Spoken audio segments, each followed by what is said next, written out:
Pero bueno, entonces vamos a aprovechar y vamos a seguir estudiando esto.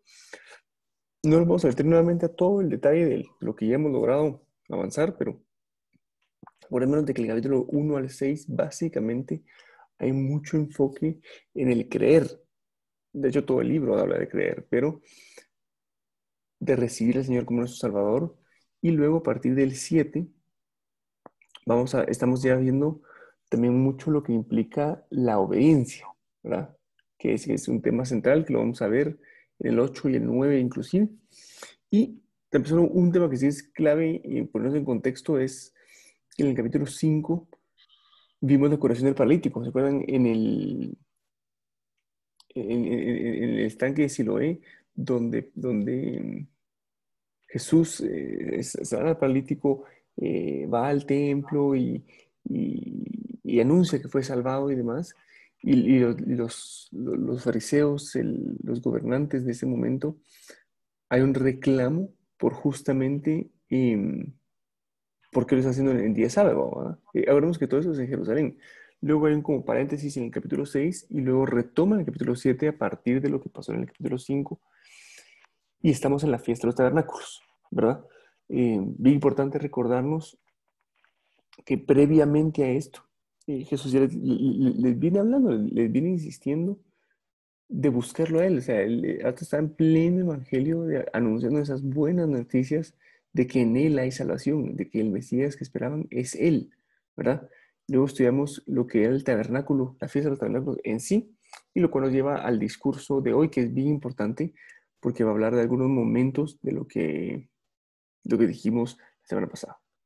Bueno, entremos entonces a esta segunda parte del capítulo 7 y si nos ayudan dos versículos como siempre, el que más esté, no el que más esté cansado, pero el que puede apoyarnos ahí con la lectura sería genial. Hans no ha entrado o no. Sí, lo que pasa es que a mí que se ponen muy celosos, hombre. Aquí estoy, pastor, pero para que no se enoje. Y ahorita fregamos un poco para que se despierten, porque este video de ayer pensé que me lo habían grabado a mí. pero a las 10 de la noche. Cualquier similitud, así es. Pura coincidencia. Empiezo. Démosle, pues. ¿Alguien Bueno, quién nos ayuda con el 25? Y nos empiezo vamos yo. de dos en dos.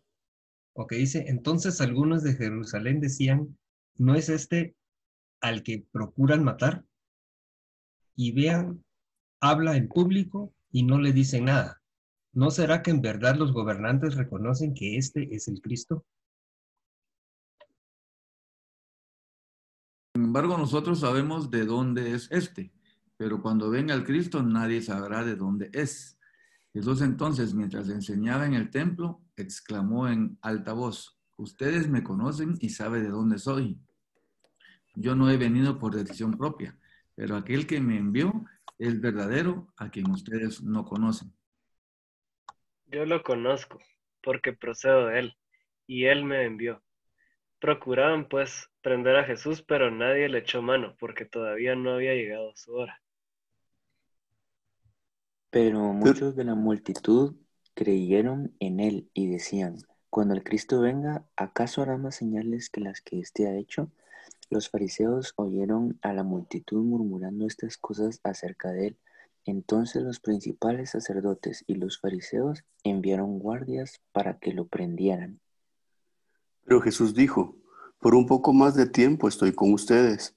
Después voy a aquel que me envió. Me buscarán y no me hallarán, y donde yo esté, ustedes no pueden ir. Decían entonces los judíos entre sí, ¿a dónde piensa irse este que no lo podamos encontrar? ¿Será acaso que quiere irse a la dispersión entre los griegos y enseñar a los griegos?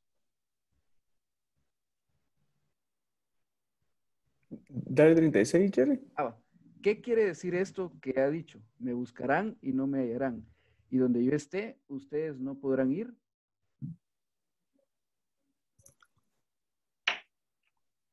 En el último día, el gran día de la fiesta, Jesús puesto en pie exclamó en alta voz, si alguien tiene sed, que venga a mí y beba. El que cree en mí, como ha dicho la Escritura, de lo más profundo de su ser brotarán ríos de agua viva. Pero él decía... Dale. Pero él decía esto del Espíritu, que los que habían creído en él habían de recibir, porque el Espíritu no había sido dado todavía, pues Jesús aún no había sido glorificado. Entonces algunos de la multitud, cuando oyeron estas palabras, decían, verdaderamente este es el profeta. Otros decían, este es el Cristo. Pero otros decían, ¿acaso el Cristo ha de venir de Galilea? ¿No ha dicho la Escritura que el Cristo viene de la descendencia de David y de Belén, la aldea de donde era David? Así que surgió una división entre la multitud por causa de él. Y algunos de ellos querían prender a Jesús, pero nadie le echó mano. Entonces los guardias vinieron a los principales sacerdotes y fariseos, y estos les dijeron, ¿por qué no lo trajeron?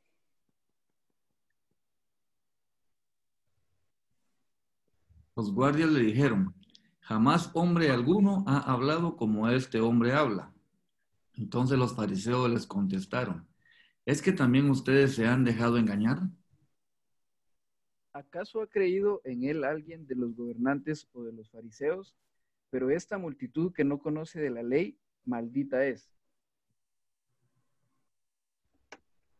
Nicodemo, el que había venido a Jesús y que era uno de ellos, les dijo, ¿acaso juzga nuestra ley a un hombre a menos que le oiga primero y sepa lo que hace? Ellos le respondieron, es que tú también eres de Galilea. Investiga y verás que ningún profeta sale de Galilea. Buenísimo, gracias a ustedes. Y la verdad que un primer punto, ¿se acuerdan? La semana pasada estudiamos que esta fiesta de hecho era la más gozosa, era la más alegre, eh, literalmente era la que era más fiesta, ¿verdad? E históricamente así ha sido. Y cuando uno lee eso bajo este contexto, uno dice, pucha, esto no suena tan gozosa esta fiesta, ¿va? Algo está pasando ahí que no ha sido tan genial. Y entonces vamos a meternos de cabeza para poder ver, ver qué es lo que realmente estaba pasando, qué es lo que realmente estaban diciendo, a qué se refería Jesús cuando hablaba estas cosas. Entonces, vamos entonces a partir del 25, que dice, uy, perdón, ¿aquí está? Entonces algunos de Jerusalén decían, ¿no es este el que procuran matar? ¿Se acuerdan que hace poquito decían, ay, vos por qué estás loco, que piensas que todo el mundo está matando? ¿Ah? Y aquí entonces es el que procura matar y bien, habla en público y no le dicen nada. ¿No será que en verdad los gobernantes reconocen que este es el Cristo? Uno es entender, o sea, algo que me impresiona en esto a ustedes es, los fariseos es gente altamente estudiosa, es gente que realmente se la pasaba estudiando y uno puede ser bien fácil para criticar y para juzgar, sí, pues que su corazón estaba corrompido y demás. Pero uno dice, ellos realmente tenían mucho conocimiento, ¿verdad? O sea, si alguien conocía, si alguien había estudiado, era ellos. Lo cual me lleva a la reflexión de, no por eso no hay que estudiar, ¿va? Ustedes no hay que profundizar, solo es el riesgo de creer que uno ya sabe, ¿verdad? Si nosotros mismos llegamos a ese momento de decir, bueno, es que yo ya sé, ya entendí cómo es esto, yo ya tengo conocimiento, puede haber ese gran riesgo que justamente nos dice Salomón en Eclesiastés, ¿verdad ustedes? Porque en la mucha sabiduría hay mucha angustia y quien aumenta el conocimiento aumenta el dolor. Entonces, sabemos por supuesto que nos vamos a ir a Proverbios, pues, que el principio de la sabiduría es el temor de Jehová, pero es tener el conocimiento y dejarlo ahí. Vamos a ver un pasaje bien lindo en 2 Pedro, capítulo 1, donde vamos a ver el final, pero si nos vamos al principio que dice, a vuestra fe agregad virtud, a vuestra virtud conocimiento, pero no termina ahí. ¿Ah? Al conocimiento agregar dominio propio, benignidad, amor fraternal, el amor fraternal, amor. Porque la clave al final de cuentas es esto que nos lleva a la acción. Ellos se quedaban estancados en la parte del conocimiento únicamente, ¿verdad? Lo cual es bien importante. No tener conocimiento por tener conocimiento. No es el conocimiento el que salva. Es la fe que es basada en lo que hacemos, en el amor que nos va a llevar a la intimidad con el Señor, ¿verdad? Luego también que quería hacer la reflexión de ver que con todo el poder que tenían no trataron de arrestar y matar de inmediato al Señor. Y hay varios pasajes donde tuvieron algunos como intentos, pero no con una contundencia de, bueno, y pidamos de una vez el ejército romano que nos venga a echar una mano y que lo agarremos, ¿no?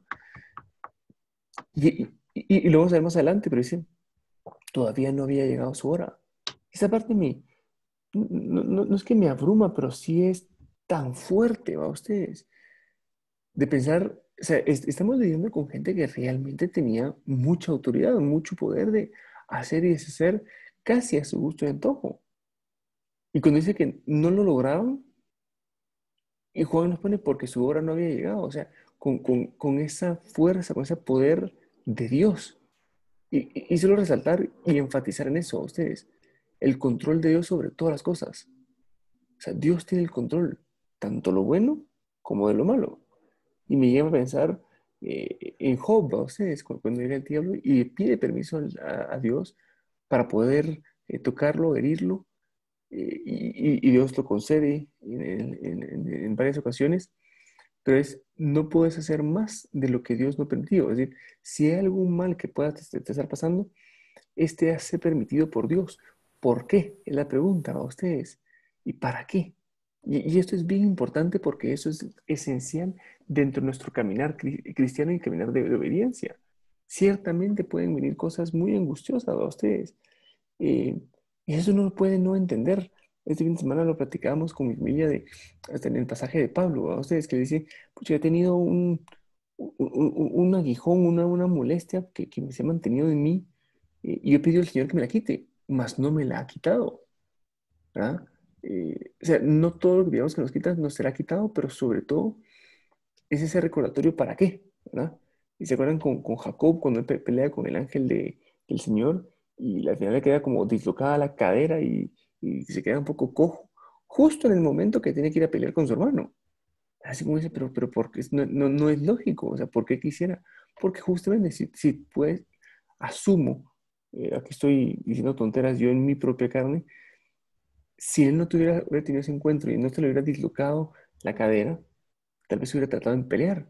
Cuando el Señor dijo, no vas a pelear, porque lo que vas a recibir es el perdón, ¿verdad? Pero de qué otra forma te podría haber hecho entender de que no tocaba pelear, más que quitándote la habilidad de pelear. O sea, si habían visto algo de Jacob, era que era impulsivo y que podía, se iba, ¿verdad? Entonces, a lo que voy con esto, amigos, es solo recordarnos. Puede ser que estés viendo algo muy bueno, puede ser que estés viendo algo muy malo, puede ser que estés viendo simplemente algo normal. Nada sale del control del Señor y sus horas son perfectas, ¿verdad? Eh, entonces, recordando eso, Él está con nosotros, siempre. ¿No? Sigamos en el versículo 27, donde nos dice, Rafa, ¿sí? mira, como un comentario que mencionaste de tanto conocimiento y todo, ¿verdad? Porque miras, por ejemplo, en la serie esa de Chosen, Nicodemo, ¿verdad? Ujú, Cuando él va, supuestamente, que quiere expulsar los demonios de María Magdalena, ¿verdad? Él tenía ujú. todo el conocimiento de la palabra, él sabía, la había estudiado y todo, y a pesar de eso, pues no había logrado, pues, echar los demonios fuera, ¿verdad? Ujú. Y después que llega Jesús, que pues también tenía el mismo conocimiento, pero ya venía preparado, ¿verdad? Que no solo era, no era solo conocer la palabra, sino que también pues ya le había dicho pues Dios, pues ya le había dicho el cómo, ¿verdad? El otro conocía la palabra, pero no tenía la intimidad o la conexión con Dios o el poder de Dios, pues para liberarla ahí a los demonios, ¿verdad? Entonces miras que no solo el conocimiento era necesario, ¿verdad? Buenísimo. Y eso nos lleva a 1 Corintios 13, ¿verdad? Ustedes, o sea, creo que Walter nos está comentando. O sea, si yo conozco todas las profecías, todos los misterios, los lenguajes angelicales, o sea, pues si puedes tener todo ese conocimiento, pero no tenés ese amor, el amor de Dios, que esté en tu corazón, nada soy, o sea, de nada sirve, ¿verdad? Y es fuerte, pues, para nosotros que estamos haciendo eso, ustedes adquiriendo conocimiento de esto, pero si no lo ponemos en amor y lo llevamos en acción, no sirve de nada, ¿verdad? Pero sobre todo, veámoslo del lado positivo, ¿verdad? Si tenemos ese conocimiento, lo llenamos de amor, es una bomba, ¿verdad? Y no nos va a dejar estar quietos. Tremendo poder que podemos tener en nuestro corazón. Y lo vamos a ver un poquito más adelante. Pasemos entonces al 27, donde dice, sin embargo, nosotros sabemos de dónde es este, pero cuando venga el Cristo nadie sabrá de dónde es. Jesús entonces, mientras enseñaba en el templo, exclamó en alta voz, ustedes me conocen y saben de dónde soy. Yo no he venido por decisión propia, pero aquel que me envió es verdadero, a quien ustedes no conocen, yo lo conozco porque procedo de él y él me envió. Uno vemos esa contradicción, ¿va? Ustedes, no, que tiene que venir de Belén, no, que no tenemos que saber de dónde viene. Y lo que pasa es que hay dos corrientes de eso que es bien importante tener. Uno, o sea, claramente en Miqueas decía que tenía que venir de Belén, ¿va? Ustedes, del linaje de David, de la tribu de Judá, ¿verdad? Desde Génesis eso se había establecido. Y segundo, sí había ese concepto de una venida sobrenatural, ¿verdad? Que no vendría así como normal de los papás que tenían muchos hijos y de uno de esos nace este. O sea, sí había un concepto extraordinario. Y al final de cuentas, o sea, si hubiesen conocido, porque la gente conocía a Jesús, a ustedes, lo que pasa es que sí pasaba mucho tiempo en Galilea, pero ya lo vimos, pues, sabemos que él venía de Belén y cómo magistralmente los tiempos se alinearon para hacer el censo en ese momento y por eso José y María se vieron obligados a regresar a Belén, en donde finalmente nació, ¿verdad? Pero las dos como expectativas que ellos tenían, uno, eran correctas, dos, se cumplieron, ¿verdad? Lo que pasa es que veían lo que querían ver. Uno se cumplió con el nacimiento original y el otro, en efecto, naciendo de la ciudad de David. Quiero que vayamos al capítulo 1 de Juan, porque vemos cómo comienzan a atacar a ustedes, comienzan a atacar, es como, no, es que esto no me cuadra. Recordémonos en el 1:11, a los suyos vino y los suyos no le recibieron. Esa parte es bien importante. De hecho, he tenido esa carga y se los quiero compartir. Cuando uno lee esto, los fariseos, muchos judíos, dice, estos judíos, ¿cómo no pudieron ver? ¿Cómo no pudieron darse cuenta realmente lo que tienen enfrente? Amigos, yo no sé en qué momento va a venir la segunda venida de nuestro Señor, pero oro para que cada uno de nosotros tenga ese discernimiento y podamos reconocerlo. O sea, dice que el anticristo va a venir y va a hacer que caigan muchos. Entonces, sí, necesitamos tener ese conocimiento, sí necesitamos tener ese amor, pero sobre todo necesitamos tener intimidad. Intimidad con el Señor para reconocer cuando Él sea. Ellos esperaban el Mesías guerrero, vino un Mesías sirviente. Nosotros esperamos un Mesías guerrero también, de alguna forma. No estoy diciendo que no vaya a venir así, solo es en qué forma, ¿verdad? El anticristo también va a venir como guerrero y va a venir como gran político y va a establecer paz. No vaya a ser que nosotros también nos confundamos, ¿verdad? Siguiendo en el capítulo 1 de Juan, dice, Rafa, una pregunta. Sí.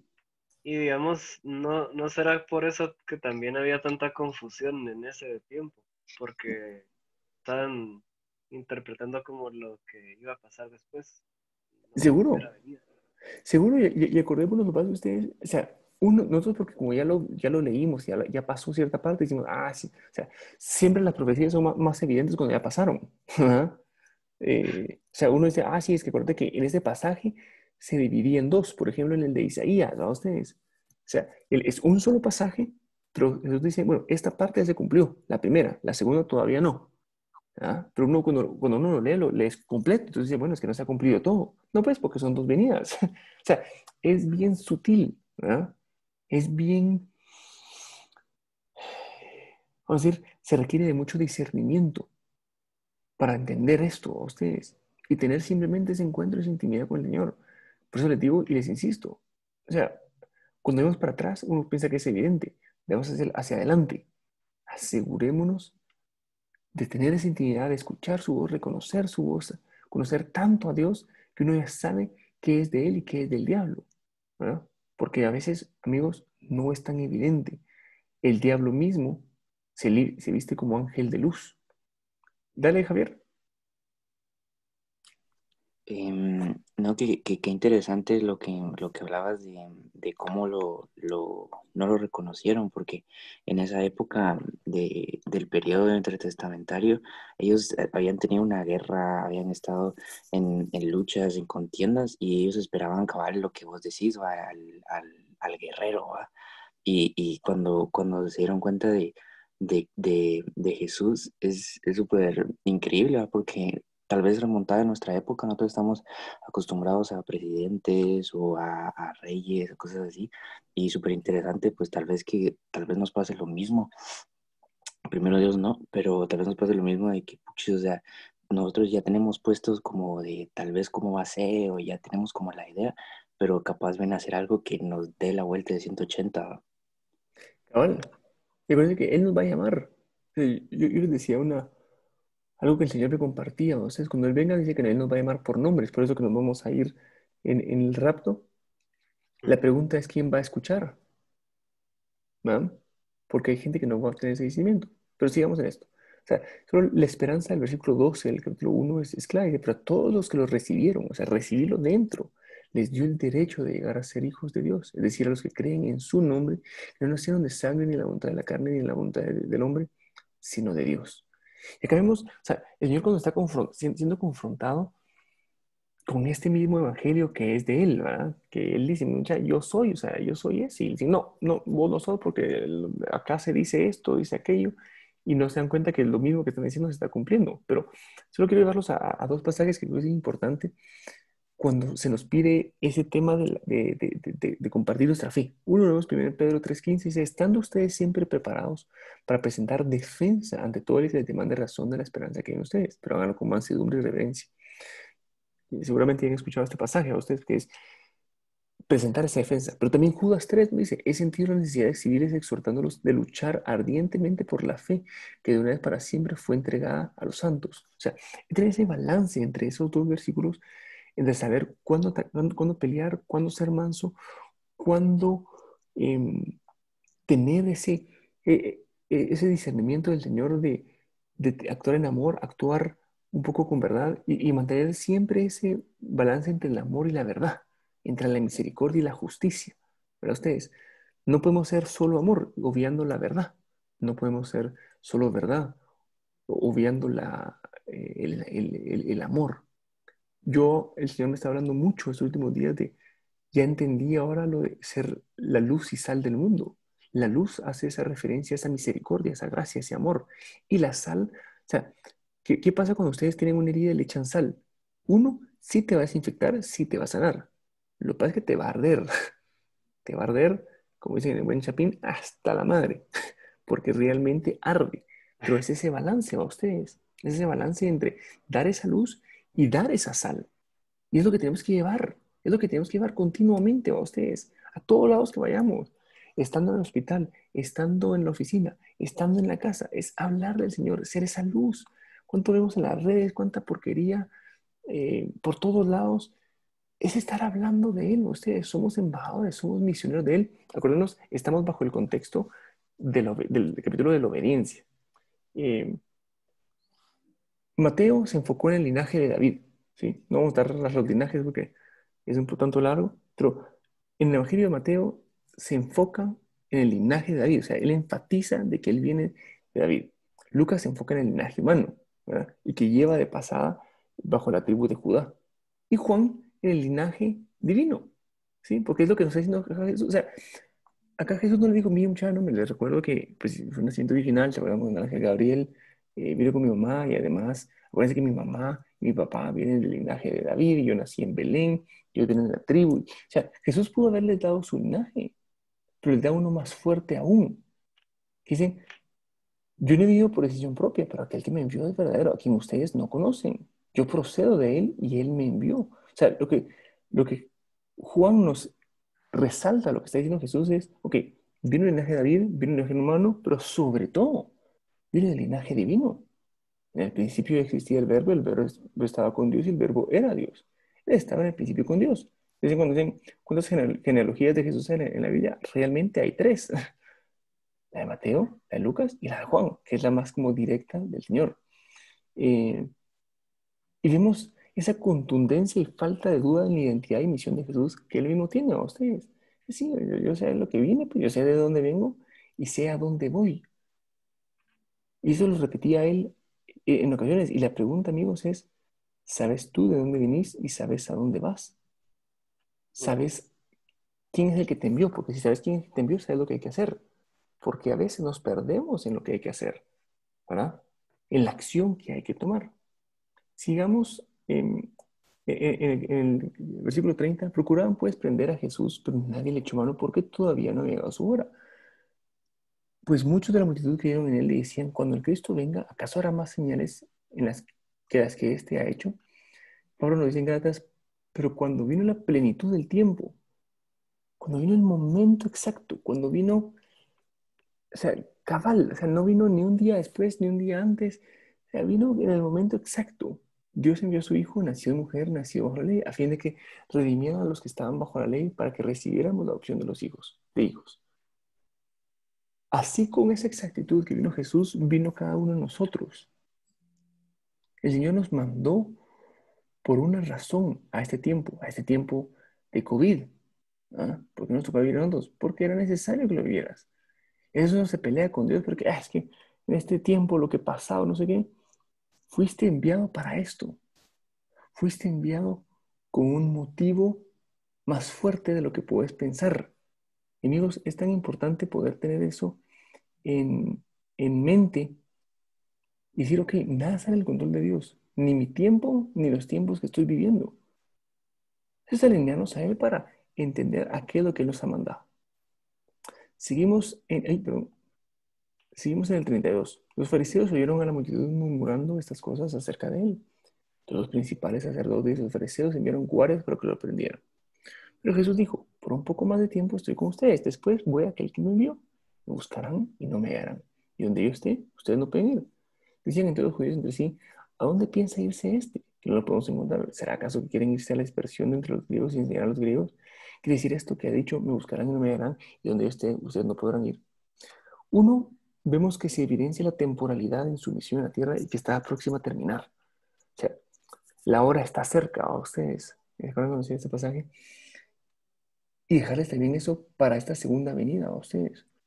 La hora está cerca del Señor. O sea, llegará el momento donde esto se acaba, donde la gracia, la misericordia se acabó. O sea, tiene un fin, tiene un límite, porque Él va a llamar a los que creen en su nombre y dejar y enviar que puedan seguir al diablo, al infierno, a aquellos que no. Suena fuerte, pero es que esto es de lo que está diciendo. Y también resalta la vida después de la muerte terrenal, anunciando así inclusive su resurrección.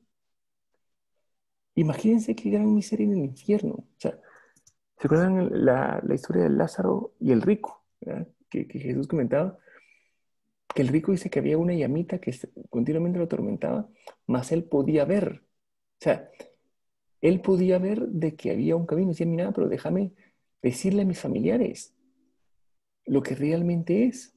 O sea, porque para que ellos se puedan salvar, él entendió que él ya había sido condenado. O sea, el gran tormento en el infierno, ustedes es que van a querer buscar a Jesús, a aquellos que están ahí, y no lo van a poder hallar. Y lo van a querer ver dónde está, y no van a poder ir. ¿Ah? Tenemos que estar claros de las consecuencias, de la justicia que hay dentro del concepto del infierno a ustedes. 2 Corintios 6:2 me dice, en el tiempo propicio te escuché, y en el día de salvación te socorrí. Pero ahora es el tiempo propicio, ahora es el día de la salvación. O sea, no podemos dejar para mañana de invitar a la gente al evangelio, a las buenas nuevas a ustedes de la salvación. No vaya a ser de que nos agarre el tiempo, ¿verdad? ¿Cuándo es el momento idóneo? Ahora. ¿Cuándo es el día de la salvación? Hoy. Hoy es cuando tenemos que hacer eso a ustedes. Hablarle a la gente que no tiene el Señor en su corazón, a esos familiares que decís, o sea, les voy a decir algo que me caló. Yo no sé si en este chat mandó Antulio la prédica me acuerdo el título de la iglesia de Dante Gebel. Antulio, no sé si recuerda cómo el título. Pero igual, Fuimos iglesia, se llama, fuimos iglesia. fuimos iglesia. Y si no, voy a usar, si nos la puede reenviar, miren ustedes qué cosa más espectacular. Yo te la mando. El Evangelio está hecho para aquellos que no conocen al Señor. A veces seguimos y seguimos invirtiendo en aquellos que conocen al Señor, lo cual no es malo, es bueno lo que estamos haciendo acá. Pero lo estamos haciendo por la razón de que luego salgamos a darle a aquellos que no tienen. O sea, yo creo que piensen en aquel familiar que uno dice, es que ese está bien perdido, yo con eso ni me junto. Es con ese que tienes que juntarte. No, es que en la oficina, miramos, hay unos ahí que solo se mantienen hablando de cosas de mujeres, andar chupando y de drogas. Ahí es donde tienes que estar metido, no para unirte con ellos, pero para ser esa luz, para hablarles del Señor, eh, en cualquier circunstancia que estés. Acá el Señor lo que nos está llamando a ustedes es a la acción, es decir, bueno, muchas veces obedientes, porque hay gente que no va a lograrlo, pero hay algunas que sí, y a esos tenemos que ir a buscar a ustedes. En 1 Juan 2:3 nos dice, todo aquel que niega al Hijo tampoco tiene al Padre, el que confiesa al Hijo tiene también al Padre. Y ellos se enfocan nuevamente en lo terrenal, pero ¿cómo así? ¿A dónde se va a ir, pues? ¿Acaso se puede esconder? ¿Ah? ¿Cuántas veces nosotros no somos iguales de darle ese enfoque terrenal? No lo vamos a meter y primero vamos a llegar cuando estudiemos Apocalipsis, a ustedes. Y pensamos que todo esto es tangible. Hay algunas cosas que sí, hay algunas cosas que no. Pero tener esta mirada y acostumbrarnos, disciplinarnos a estar viviendo continuamente en lo espiritual. Porque en lo espiritual no vemos a gente mala, vemos a gente perdida. Vemos a gente que no tiene al Señor en su corazón. Y entonces nos llenamos de misericordia, así como el Señor hace con nosotros, e hizo con nosotros.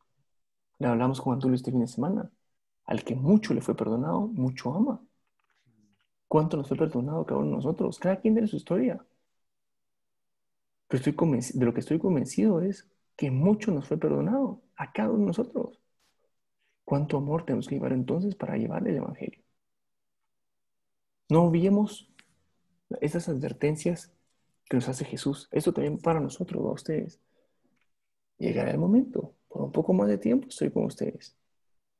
Después nos vamos. Y aquellos que no buscaron al Señor, ya no lo van a poder hallar. O sea, es bien trágico a ustedes.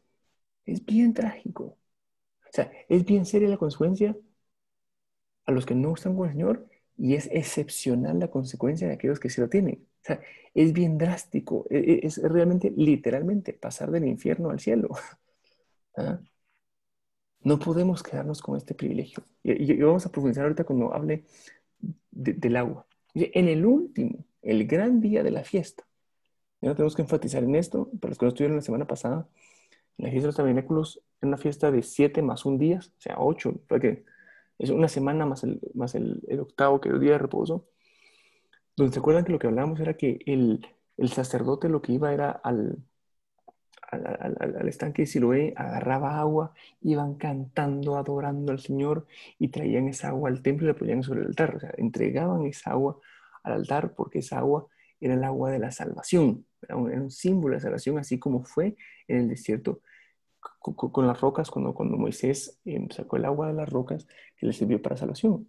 Y en el séptimo día dice que lo hicieron 7 veces y que era como el énfasis era en ese rito del agua.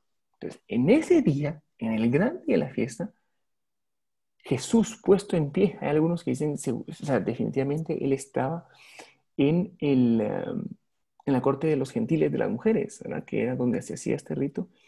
¿Sí? Jesús puesto en pie exclamó en alta voz. O sea, solo vemos la postura del tono, evidencian un anhelo de hacer algo muy evidente. O sea, no fue como le dijo a sus amiguitos, mucha, si alguien tiene sed, ven a mí. No, decía que se le puesto en pie, me lo imagino casi que puesto en unas cajas. O sea, hizo muy evidente que él estaba ahí y comenzó a exclamar en alta voz, si alguien tiene sed, que venga a mí y beba. ¿Por qué esto es tan relevante? Por el rito que acabamos de describir a ustedes. O sea, la gente hacía referencia a esa agua que salía en el desierto, que esa va a ser su salvación. Dice mucha, esa agua soy yo. Esa agua soy yo, desde el desierto hasta ahora. Ese rito que ustedes están haciendo, soy yo. El que cree en mí, como ha dicho la Escritura, de lo más profundo de su ser brotarán ríos de agua viva. Cuán importante es, comparando con lo que acabamos de estudiar, ahorita con la consecuencia de no estar en el Señor en el infierno, ustedes. Dice que en el rico hay una llama perpetua que lo atormenta. A los que creen en el Señor hay un manantial perpetuo que brota de agua viva. 2 Timoteo 4:2 dice, predica la palabra, insiste a tiempo y fuera de tiempo. Ya, si así algo que creo que nos grabemos en la lección de hoy es, predica la palabra, insiste a tiempo y fuera de tiempo. Esta parte me encanta porque es que, fíjate que no le hablé al Señor porque no era el momento correcto. ¿Cómo así? ¿Cómo así a ustedes? O sea, siempre es el momento idóneo para hablar del Señor. Amonesta, reprende, exhorta con mucha paciencia e instrucción. Eso es lo que fuimos llamados a hacer. Y una expresión, esa expresión de si alguien tiene sed, es en un sentido de necesidad. ¿Entienden? Porque necesitamos estar llenos del Señor. Necesitamos que esa agua fluya a través nuestro. Y no va a ser que nos pase como lo que nos advierte Jeremías, porque 2 mares ha hecho mi pueblo, me han abandonado a mí, fuentes de aguas vivas, y han quedado para sí cisternas agrietadas que no retienen el agua. ¿Qué es lo que estamos haciendo a ustedes? Y tenemos esta seguridad de ser recibidos en amor, sin rechazo. O sea, si vamos al Señor, Él no nos va a rechazar. Es como ese Padre amoroso, y por eso pongo el pasaje ahí del hijo pródigo a ustedes. O sea, que todo sucio y demás, dice, levantándose fue a su padre. Cuando todavía estaba lejos, su padre lo vio y sintió compasión por él y corrió, se echó sobre su cuello y lo besó. 1, eso fue lo que hizo contigo y conmigo. 2, eso es lo que puede hacer con cualquier persona, porque el Señor no hace acepción de personas. Y me encanta, les voy a arruinar un poco la prédica de Dante, pero es que es genial a ustedes. Es genial, dice. A él la van a ver. Habla de un pasaje de unas prostitutas y demás. Pensá en aquella persona que tanto, vamos a decir, no odias, pero rechazás porque hace las cosas mal y demás. Tienes 2 opciones. Te las llevas de juez y lo condenas, lo cual solo le corresponde al Señor, o vas, te llenas de amor, le pides al Señor que te llene del don de profecía, de conocimiento y sabiduría. Le das una palabra, un don de sanación, un don de milagros. Le muestras el poder de Dios y le hablas del Evangelio. Algo que me cala a ustedes. La fe ciertamente es por el oír y el oír la palabra de Dios. Pero todos los discípulos no hablaron cosas que les enseñaron, hablaron cosas que vieron. Hablaron cosas que vivieron y que ellos mismos hacían. Amigos, eso es lo que el Señor nos está llamando a hacer. Ir y hacer discípulos. A mayor oscuridad, más resplandor tiene la luz. Y se llama agua viva, que da vida, porque está constantemente en movimiento y no está estancada. Si yo solo tengo una relación con el Señor y me quedo estancado en mí, eso es un agua estancada. El agua viva está en movimiento. Recibo, comparto. Recibo, comparto. Recibo, comparto. Recibo, comparto. 1, ¿cuánto estás recibiendo? 2, ¿cuánto estás compartiendo? En la medida que recibas, vas a dar, porque de gracia recibimos, de gracia damos. O sea, insisto en esto a ustedes, recordemos del rito de lo que nos estaba haciendo aquel sacerdote. El agua de la salvación, para compartir, para salvar a muchos. 1, ¿has recibido tú esa agua? 2, ¿la estás compartiendo? Yo sé que parezco perico repitiéndolo a ustedes, pero es que es tan contundente, tan claro lo que el Señor nos está haciendo. Ciertamente tener un GPS de tu grupo de compañerismo dentro de la iglesia es bueno, es buenísimo. Pero como nos hace la reflexión Dante, la iglesia fue creada para afuera, no para adentro. No que hacerlo para adentro sea malo, creo que nuevamente, es muy valioso, es muy necesario, es lo que estamos haciendo ahorita. Pero la clave es que después de ahorita, es que todo el día para cumplir la segunda parte, que es una iglesia hacia afuera. ¿No? Todos los sedientes vengan a las aguas. Y los que no tengan dinero, vengan, compren y coman. Dice Isaías, vengan, compren vino y leche sin dinero y sin costo alguno.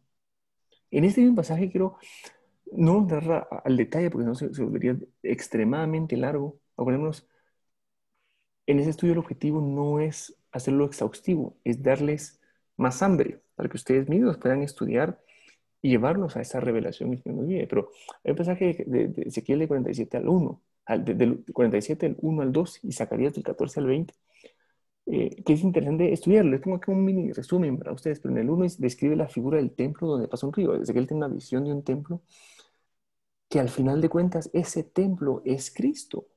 Está describiendo a Cristo. A veces uno piensa que es, algún día, de hecho, algunos pensaban que era el templo de Herodes, que tenía ese cumplimiento. Pero ahí hay un montón de detalles que no se cumplen. Ahí dice que hay una figura angelical que acompaña a Ezequiel a medir el agua, el cual va aumentando en profundidad y luego explica cómo el desierto y el mar muerto florecerán. Dando la vida de esas aguas, la muerte del desierto se transformará en vida y curación. Ciertamente va a haber algún cumplimiento en esa profecía en la segunda venida de Cristo, pero sobre todo, hablemos de nuestro corazón. ¿Ah? ¿Cuántas áreas uno puede tener podridas en desiertos donde no hay vida? Es el Señor el que nos va a dar esta vida. Uno, tanto para ti, pero tal vez lo que me ha calado en esto a ustedes es, tengamos misericordia. O sea, cuando uno ve a alguien que te está sufriendo con algo, con alguna adicción, con algún mal, con mucho enojo, con mucha violencia, ¿qué te refleja eso? Un corazón herido, un corazón desierto. No puedes decir así, alarando, es que es tan malo. Pues sí, a mayor maldad, mayor bálsamo es el Señor. Y sobre todo, como dicen, como tenían, hay un dicho a ustedes que es eso eh, famoso, never forget, nunca olvidemos, nunca olvides vos, de donde Dios te sacó a vos. ¿Sí? Como decía Dante, que me impactó mucho esta prédica, o sea, decía, seamos honestos, todos tuvimos una vida catastrófica antes, o la tuviste antes o la tenés ahorita, por la ceguera que puedes tener, pero en algún momento tú recibiste esa salvación, tú recibiste la misericordia de Dios, ¿por qué no entonces lo vamos a compartir a los demás? O sea, no puede ser. Sigamos en el 39. Pero él decía esto del Espíritu, que los que habían creído en él habían de recibir, porque el Espíritu no había sido dado todavía, pues Jesús aún no había sido glorificado. Entonces algunos de la multitud, cuando oyeron estas palabras, decían, verdaderamente este es el profeta. Otros decían, este es el Cristo, pero otros decían, ¿acaso el Cristo ha de venir de Galilea? ¿No ha dicho la Escritura que el Cristo viene de descendencia de David, de Belén, de la aldea donde era David? Así que surgió una división de la multitud por causa de él. Y aquí lo deja bien claro Juan Bara, o sea, ese río lo que está refiriéndose al Espíritu Santo. Nosotros somos, y bien importante, nosotros somos canales.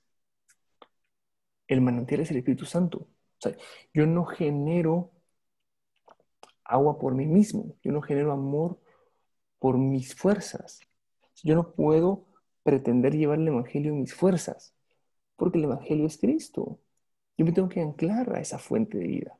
Y entonces puedo comenzar a fluir. Entonces podemos ser vivos, lo que dice el Salmos 1:3. Serán como árbol plantado junto a corrientes de agua, que da su fruto a su tiempo y su hoja no se marchita. En todo lo que hace, prospera. Otra vez, ¿a qué se refiere esto? ¿A qué nos está refiriendo de que tú vas a prosperar en tus negocios? O sea, sí, Dios tiene planes de bendición para nosotros, pero acá lo que está refiriendo es a justamente esa misión que nos ha llamado, a prosperar en llevar el Evangelio, porque estamos anclados al Señor. No deseemos, no anhelemos cosas terrenales ustedes. Anhelemos los dones espirituales, el fruto del Espíritu para llevar ese evangelio. Si lo demás viene por añadidura, genial y gloria a Dios. O sea, Dios sí es un Dios de prosperidad, en el sentido terrenal también, pero principal y sobre todas las cosas del espiritual. O sea, Dios quiere que tengas una vida como Él la diseñó para ti, que es con poder, con autoridad, en el reino, como un embajador, como un rey, representando al gran rey. Segundo Pedro nos dice, pues estas virtudes, o sea, si tenemos todas estas virtudes, todos estos dones en nosotros, al estar en ustedes y al abundar, no los dejarán ociosos, ni estériles en verdadero conocimiento de nuestro Señor Jesucristo. Y este es el pasaje que les estaba diciendo en segunda de Pedro a ustedes. Donde, lo voy a leer muy rápido, donde dice, por esta razón, también obrando con toda diligencia, añadan a vuestra fe virtud, a la virtud conocimiento, al conocimiento dominio propio, al dominio propio perseverancia, a la perseverancia piedad, a la piedad fraternidad, y a la fraternidad amor. O sea, al final tenemos que, o sea, si uno no inyectamos amor, nos creemos superiores. Caemos en ego, de justamente creer que somos mejor que los demás porque nosotros somos ungidos, pero nosotros ya somos salvos. Pero cuando realmente entendés que fuiste salvo por misericordia y gracia, eso te llama a la acción. Me encanta cuando Pedro dice, no los dejará ser ocioso, no los dejará sin hacer nada, porque uno siente que tiene que hacer algo, a usted lo siente. En el verdadero conocimiento del Señor. No es lo mismo tener una buena opinión de Jesús que tener una fe viva y de salvación en Él. No es, ay, sí, qué genial cómo me salvó. No es, yo me siento en deuda. Yo sé que nada que lo que pueda hacer lo puede pagar, pero igual voy a hacer mi mejor intento. No porque no hay nada que pueda pagar mi deuda, la voy a dar por sentado y pues sí, ya la recibí, o sí, que la vamos a hacer, pues hay que tener esa suerte. No, no es suerte, es llamado. Es esa relación íntima y directa con nuestro Señor. Después se pierden en todo este rollo de lo de Galilea, de Belén. Solo les dejo ahí la cita. Donde se dice, ¿verdad? Que el Mesías iba a venir de Belén. Sigamos en el 44. Algunos de ellos querían prender a Jesús, pero nadie le echó mano. Entonces los guardias vinieron a los principales sacerdotes y fariseos y estos dijeron, ¿por qué no lo trajeron? Los guardias respondieron, jamás hombre alguno ha hablado como este hombre habla. Entonces los fariseos le contestaron, es que también ustedes se han dejado engañar. ¿Eso ha creído en él? Hay los gobernantes de los fariseos. Por esta multitud, no solo la ley maldita es. Bien interesante a ustedes. O sea, en esta época, acuérdense, uno, estamos hablando de la gran fiesta, que era alegrísima, que era una nave, que era de gran gozo. Y estos están perdidos, angustiándose por cosas que no son y no celebrando el gran gozo. ¿Cuánto otra vez nos puede pasar eso a nosotros mismos? Perdernos del gozo del Señor por andar perdido en cosas que además estamos equivocados. ¿Ah? Segundo, el impacto en las guardias que ciertamente habían oído ya bastante a los maestros de la ley, al punto de poner en riesgo ser enviados a prisión por no haber cumplido la orden. O sea que acá, o sea, los romanos eran más estrictos. Los romanos, si no se cumplía la orden, podían matar a sus soldados. Los judíos los podían mandar a prisión. O sea, ellos fueron expuestos a o sea, imagínense el impacto que se quedaron así como, es que este no habla como los demás. ¿Ah? ¿Cómo predicaban los rabinos? Los rabinos predicaban citando a otros rabinos. Es que el rabino tal mencionó no sé qué en tal estudio. ¿Qué es lo que le está diciendo acá Jesús? Es mucha, sí, ciertamente es bueno estudiar a través de otros maestros, pero el mejor estudio que pueden tener es con ustedes de rodillas, se llenan del Espíritu Santo y comienzan a escudriñar la palabra. Pues entonces tienen la revelación directa, no pasan por intermediarios. Ciertamente lo que quiero hacer en este estudio a ustedes es aumentarles ese apetito. No que me crean a mí, que ustedes puedan conectarse con el Espíritu Santo y puedan profundizar en lo que Él nos quiere decir. Porque la palabra de la cruz es necedad para los que se pierden. Es necedad para los que se pierden, pero para nosotros, los salvos, es poder de Dios. Y sigue más adelante en el capítulo 1 de Corintios, Pablo que dice, sino que Dios ha escogido lo necio del mundo para avergonzar a los sabios. Dios ha escogido lo débil del mundo para avergonzar a lo que es fuerte. También Dios ha escogido lo vil y lo despreciado del mundo, lo que no es, para anular lo que es, para que nadie se jacte delante de Dios. Si tú en algún momento te sentiste, es que yo cómo le voy a hablar a tal persona, justamente, el Señor lo hace no por ti, sino para hacer más evidente su poder. A mí me encanta la historia de Moisés, a usted. Cuando dice Dios, mira, vas a ir a hablarle al fariseo, vas a decir esto, y Moisés es como, Señor, pero yo soy tartamudo. O sea, ahí tiene que ser uno bien elocuente, pues, para hablar y todo. Yo soy tartamudo, o sea, ¿qué quieres tú que vaya yo? Y me encanta la respuesta del Señor. O sea, uno se dice, no, ánimo, yo voy a estar contigo, tranquilo. ¿Sí? ¿Acaso no fui yo quien te hizo a ti? ¿Acaso no fui yo el que te hizo tartamudo? Justamente lo hice para que en ningún momento penséis que sos vos, sino yo en vos. O sea, ¿qué excusa a veces puede poner uno a ustedes? No es que ¿qué voy a decir yo, va? ¿Acaso vas a hablar vos, pues? Vos solo vas a prestar tu boca. Lo que pasa es que, ¿por qué Dios no lo hace directo? Pregunta uno. Uno, sí, muchas veces lo hace directo. Pero dos es, Él quiere mostrar esa relación que podemos tener. Lo quiere hacer más palpable. Es por eso que nos da el privilegio de ser herramientas de Él a ustedes. Qué importante entender y poner en práctica esto. Vamos a cerrar ya en la parte que nos va dando el tiempo. Nicodemo, el que había venido a Jesús antes y que era uno de ellos, le dijo, ¿acaso juzga nuestra ley a un hombre a menos que le oiga primero y sepa lo que hace? Ellos le respondieron, es que tú también eres de Galilea. Investiga y verás que ningún profeta sale de Galilea. Uno es, les pongo este pasaje en Romanos, pero ¿qué le dice la respuesta divina? Me ha reservado 7,000 hombres que no han doblado la rodilla a Baal. Siempre hay un remanente. Siempre hay un remanente. En el lugar donde estés puede ser que seas tú, pero Dios siempre guarda un remanente. Y vemos acá a Nicodemo. O sea, dicen, antes decía, ¿acaso algunos de los gobernantes y los fariseos ha creído? La respuesta es sí. Algunos sí habían creído. Por citar un ejemplo, Nicodemo. Por citar otro ejemplo, José de Arimatea. Sí habían miembros del Sanedrín que creyeron en Jesús. O sea, uno nos lleva a no generalizar, no juzgar a todos los fariseos. O sea, fariseo casi que es equivalente a mala palabra. No, habían algunos que sí creyeron. Uno, lo que nos llama Nicodemo, a ser minuciosos en emitir juicio, escuchar. O sea, ¿qué sabiduría que tiene Nicodemo acá? Agarremos a pecadores, ¿va? Ustedes, no, es que ese, todo lo que hace vos es un corruptazo. O sea, si nos toca ir a hablarle a Valdetti, a Sinibaldi, iríamos, tendríamos misericordia de ellos. O no, es que es una mala persona, mira vos. ¿Acaso no a ellos tenemos que llevar el Evangelio? No para justificar sus actos, para presentarles el Señor. Vemos el impacto y trayectoria de Nicodemo en creer en Jesús. O sea, les invito, igual ahí está en YouTube a ustedes, y puedan reestudiar sobre todo la primera parte del capítulo 3. Y como decía Walter, los que han visto The Chosen, es genial cómo ilustran la relación de Nicodemo con el Señor. Y recordemos que esa es la historia que más adelante Nicodemo fue expulsado de Sanedrín para luego ser ejecutado por combatir el Evangelio. Eso es valentía. O sea, imagínate el Sanedrín ahí con toda la mara, echándole tierra. Y vos te parás y decís, no, eso no es así. Eso requiere valentía. Ahí yo entendí, porque ahí está el don de la fe. Les digo, pero o sea, no tiene que tener fe para ser salvo. Sí, está la fe que salva y está la fe sobrenatural.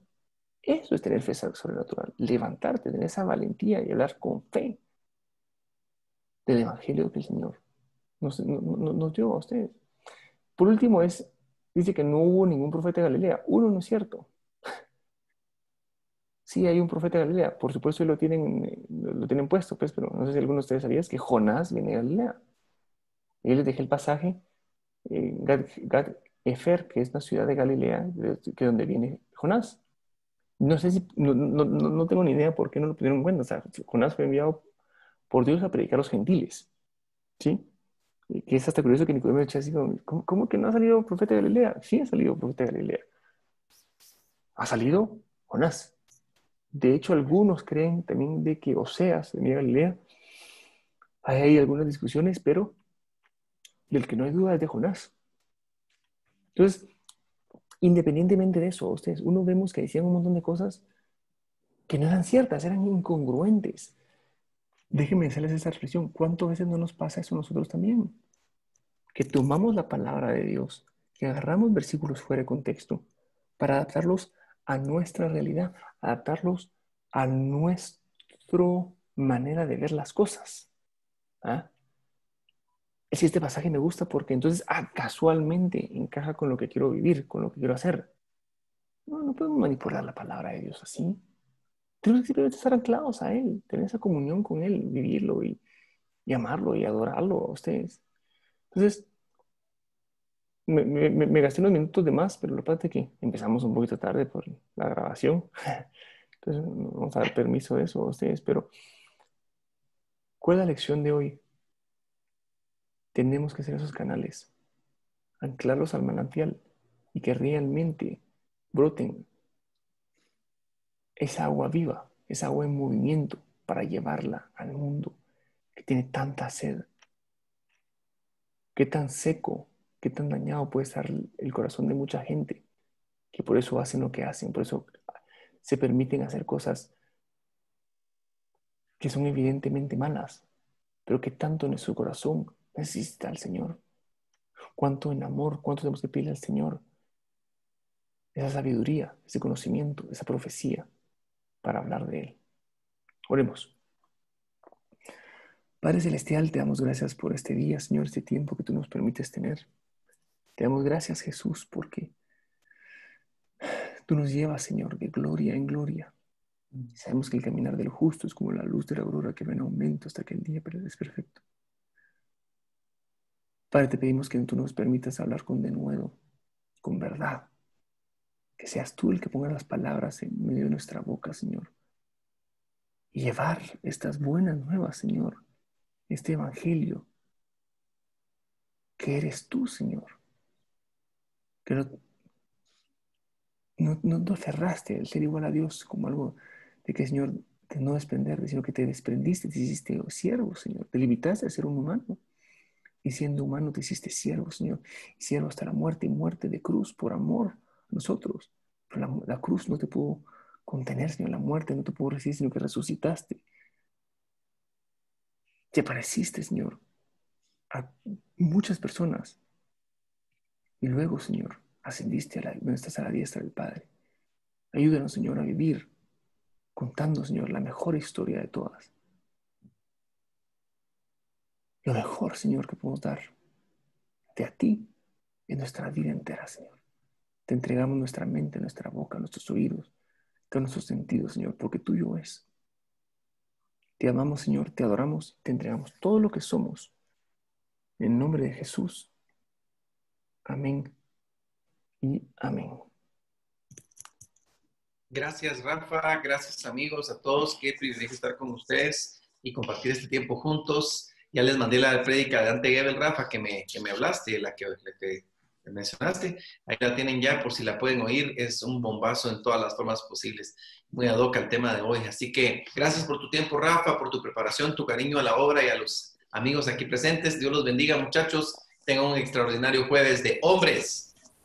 Bendiciones a cada uno. Bendiciones. Órale. Bendiciones, amigos. Hasta luego. Buenos días. Buenos días, señores. Nos vemos a la noche. Nos vemos a la noche.